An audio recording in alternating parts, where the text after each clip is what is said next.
मरी, अच्छा ये नाम सुनते ही ना फौरन जहन में बर्फ, ठंडी हवा, छुट्टियां, ये सब आता है। लेकिन क्या मरी की कहानी बस इतनी सी है, एक मशहूर टूरिस्ट स्पॉट?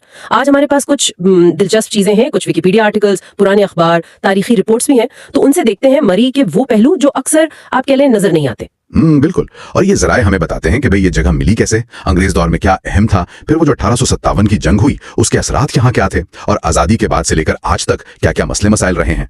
तो मकसद यही है समझना कि आज का मरी अपने माजी से कैसे जुड़ा है। ठीक है, तो आइए इन जराए की रोशनी में मरी की तारीख और हाल को जरा देखते हैं। सबसे पहले तो ये कि ये शहर बना कैसे, क्यों बना?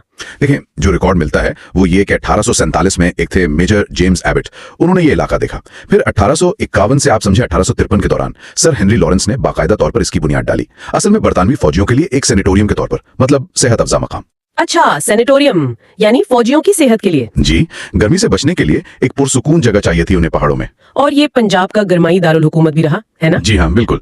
1876 तक ये पंजाब हुकूमत का गरमाई हेडक्वार्टर रहा, उसके बाद ये दर्जा शिमला को मिल गया। शिमला, अच्छा, तो पहले मरी था फिर शिमला। जी, तो इसी दौरान यहाँ मॉल रोड बना जो 1853 के बाद तामीर हुआ। और होली ट्रिनिटी चर्च भी? वो 1857 वाला? हाँ बिल्कुल वही, 1857 में।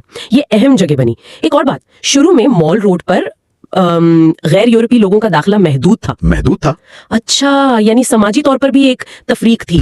और मैंने एक मकामी रिवायत भी सुनी है कि ये सारा इलाका अंग्रेजों ने बस कुछ हजार रुपए में। हाँ, ये बात आती है कुछ जगहों पर कि मुकामी सरदारों से ये इलाका तकरीबन 1940 रुपए में लिया गया। सिर्फ 1940 रुपए? जी, पानी की कमी अलबत्ता शुरू से थी, बड़ा मसला था, तो उसके लिए फिर डोंगा गली से एक पाइपलाइन बिछाई गई, और यहाँ का जो आर्किटेक्चर है ना, वो तर्ज तामीर Tudor Victorian neo Gothic, money England वाला तासुर। बिल्कुल। ये सिर्फ खूबसूरती नहीं थी, ये एक तरह से नौआबादियाती ताकत का इजहार भी था, और उनको घर जैसा माहौल देने की कोशिश भी। ये वाकई दिलचस्प नुक्ता है।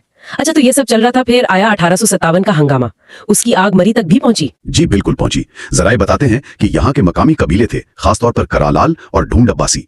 वो सरदार शेरबाज खान अब्बासी की क़यादत में इकट्ठे हुए, और उन्होंने मरी में जो अंग्रेजों की गैरिजन थी जो उस वक्त कमजोर थी, उस पर हमला किया। लेकिन वो हमला तो नाकाम हो गया था ना? कुछ जराए में एक मुखबिर का जिक्र है, हकीम अब्बासी। एक मकामी शख्स ने मुखबरी कर दी थी, अंग्रेजों को पता चल गया, वो तैयार थे, हमला नाकाम हुआ। फिर अंग्रेजों ने सख्त कार्रवाई की, बागियों को सजाएं दी, सरदार शेरबाज खान और उनके साथियों को सजाए मौत दी गई। सजाए मौत? जी, कुछ रिवायात में तो तोपों से उड़ाने का भी जिक्र है। उसके बाद अंग्रेजों ने गलियात में मजीद छावनियां बनाई ताकि आइंदा ऐसा ना हो। अच्छा, यानी 1857 यहाँ के लिए काफी अहम मोड़ था। इसके बाद क्या हुआ, मरी की पहचान कैसे बदली? हंगामे के बाद जब हालात जरा ठीक हुए तो मरी का किरदार बदलने लगा।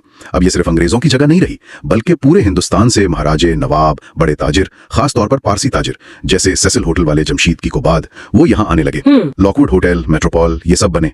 फिर बड़े खानदानों ने यहाँ अपनी रिहाइश गाहें बनाई, जैसे दौलताना, नून फैमिली वगैरह की। और सियासी तौर पर